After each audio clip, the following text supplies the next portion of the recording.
আমি যাচ্ছি এখন একটু বগুলা, আমার রাউটারটা নষ্ট হয়ে গেছে, তাই একটা নতুন রাউটার নিতে যাচ্ছি।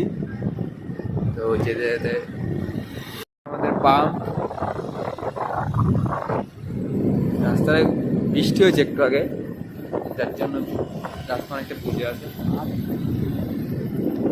গাড়ি কত চলছে দেখা যাচ্ছে না, মানে নেই।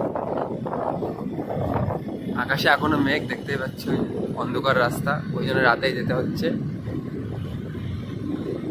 দূর থেকে যেটা ভেবে এসেছে সেটাই হলো। ভেবেছিলাম যে গেট পড়বে, এখন গেটই পড়েছে। চলো ওটা দাঁড়িয়ে যায় তাহলে। শ্রীকৃষ্ণ কলেজ, ঠিক আছে। এরকম টাইমে এই মাঠে অনেক দর্শকের সমাগম হয়। আজকে বৃষ্টির জন্য এটা তোমার সমুদ্র হয়ে গেছে, ঠিক আছে।